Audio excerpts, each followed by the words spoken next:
more breaking news now with another wide receiver headed to the AFC East. Adam, what's going on with Amari Cooper?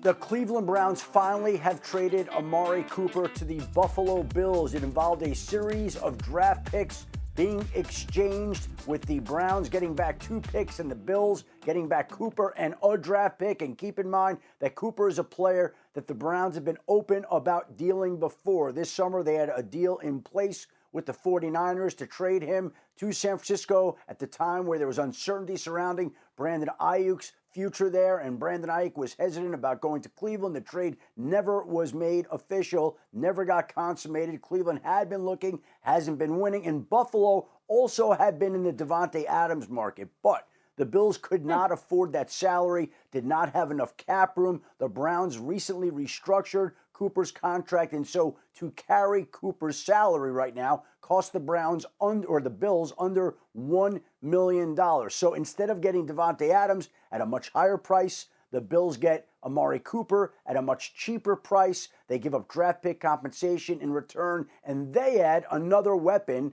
for Josh Allen. And so the two teams that were on Monday Night Football last night both make moves today after the game, both upgrade their wide receiver position, both trying to win the AFC East.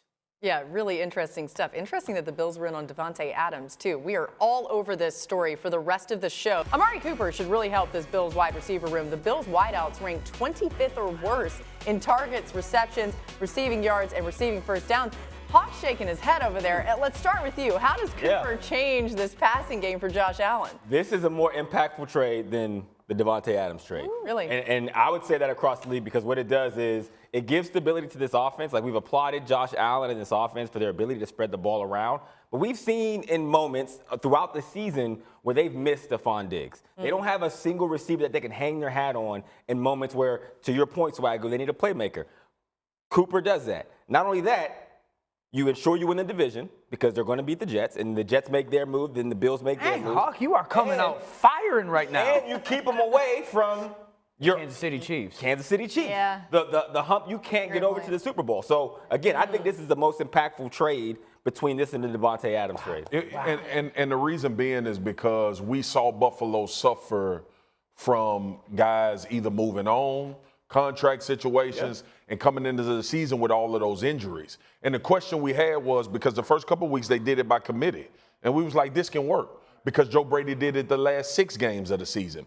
And it was so popular for people to say, oh, I'm so glad Stefon Diggs gone, until you need him.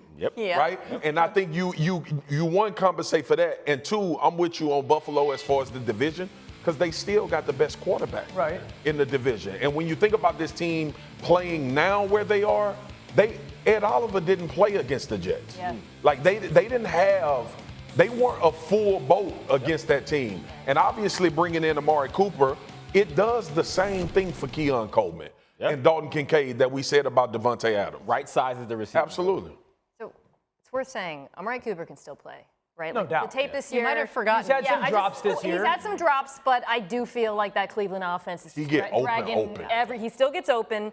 And I just looked this up because I was curious. When you go back to last year when Joe Flacco took over the offense, Amari Cooper was 5th league-wide in yards per game versus man coverage. You know what the Bills need? Someone who can beat man coverage. I like how his skill set fits with the existing receivers on the roster. You got size in Coleman, you got speed in Shakir. He instantly walks in as the best route runner on this roster. I think this was a huge move for Buffalo. Yeah, I agree. I disagree that this is more impactful than the Davante trade. We can get into that, but I will say this. The top 3 teams in my eyes in the AFC are Kansas City, Houston, Baltimore. I have not had Buffalo in that group. I've had them just a tier below. They are now in that group with this addition. Who do they slot ahead of? I just felt like it was those 3 teams. Oh, so you're then saying Buffalo it's was a 4. group below because I didn't believe that they could win consistently versus man coverage. They're in that top 4 now because of this. Not only do they have to beat man coverage, they had no ability to push the ball downfield, like, legitimately. Josh get outside of the pocket and make some plays, but somebody that you could just go, hey, we need you to win 15 yards down the field. Coop can still do that. And I think running back winning downfield last night. More than the receiver. Yeah. If their offensive line is going to continue to dominate, this is a massive move. And so this isn't like you, Marcus, you made the point that Davante move is about the playoffs. Yeah. This is about making sure. I think Buffalo thought that this year was a rebuild year and next year would be the year because the contract would clear. Some promise. And then they played some games and they were like, no, we're good enough to play with And even in their own division, to your point, Dio, even in your own division, obviously two are missing time. We all thought New England would struggle. Yeah. So you and the Jets, and the Jets made a move where you probably still were a better team than the Jets anyway. After they got Devontae? After they got Devontae. You are out of your mind. No, listen to what I'm saying. You were a better team because you didn't have to face them but one more time. So you already up on them in the division, right? Like, I'm not talking about personnel. I'm just talking about where you're situation. Yeah, likely to win. Look, we can talk about the feeling that the Jets would have had if they won the game. They would have felt good about it. That was a big-ass impactful divisional game last night. Huge. When we started, like, layering I think that's why they felt that way after the game. The Jets Right. realized how massive that game was. And then when Buffalo made this move, they at least evened it some more when it comes to personnel. Yeah. Now we go to why I said the quarterback.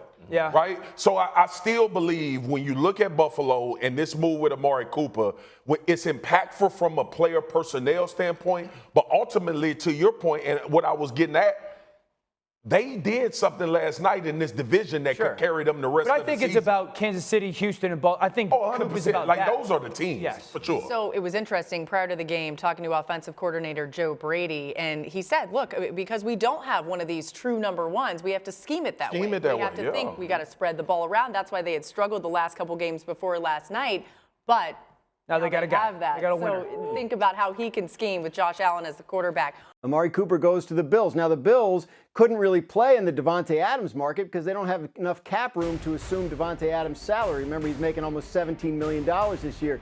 But the Browns restructured Amari Cooper's contract before the season, so his salary is down to the minimum, $1.2 million. The Bills only have to pay him $800,000 for the rest of the year. They send a third-round pick, and the teams swap late-round picks, and the Bills get the number one wide receiver that they desperately need. Every action has an equal and opposite reaction. The Bills just announcing that they released wide receiver Marquez Valdez-Scantling. And I should note, when we talk about the trade deadline, the opposite reaction for the Jets from the Davante Adams acquisition is Hassan Reddick, the edge rusher that still has never played for them. His agent has permission from the Jets to seek a trade, and so we'll see if there's movement on that front here in the coming days.